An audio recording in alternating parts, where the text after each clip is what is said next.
Good day mga boss, welcome back po sa aking channel. So ito po, meron tayong ginagawa ngayon. Ito ay Rosy Passion scooter po.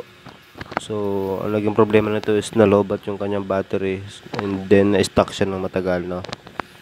So yan, naglagay po ako ng bagong battery para ma-rewiring siya. At nakita ko kasing grounded, no. So ito po yung nangyari mga boss. Nagkaroon ng grounded dito sa kanyang regulator rectifier. So nasunog po yan. So na-rewiring ko na yan. Buti hindi nasira yung kanyang regulator, ano. Overheat lang siguro, or naano sa socket niya. Nagkaroon ng problema sa socket, nasunog. So ito po yung socket niya mga boss, oh. So baka may experience nyo rin to na nag-grounded yung motor nyo, and then yan nangyari. Siguro nag-overheat yan dahil maluwag siguro, no.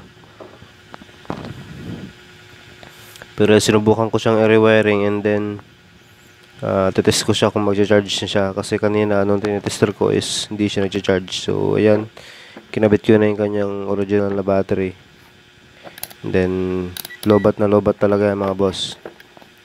So ipapakita ko dyan na nasa 3 volt lang siya, almost 3.7 yata or 3.9.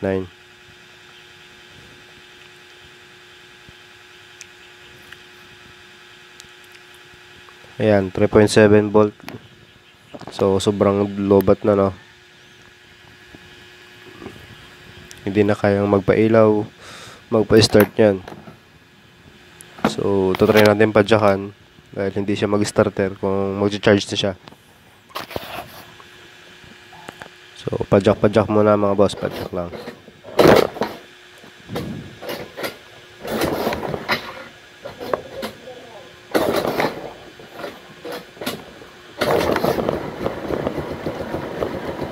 So ayan, mandar na mga boss, at i-tester ko na siya ngayon kung ilang volt tayo na yung nilalabas ng ating charger. So yan, umabot na siya ng 14 volt.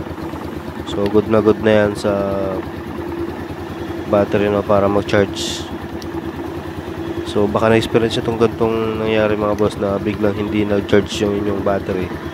So checkin nyo na po yung mga wirings na kung may grounded, and then yung regulator rectifier nya, check nyo rin.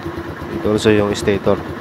So ito, good naman yung stator, kaya pumunta ako ng regulator. Ayan, nakita ko yung tama niya, kaya pala grounded. So wala mga boss, share ko lang. Salamat sa inyong panonood. Peace out.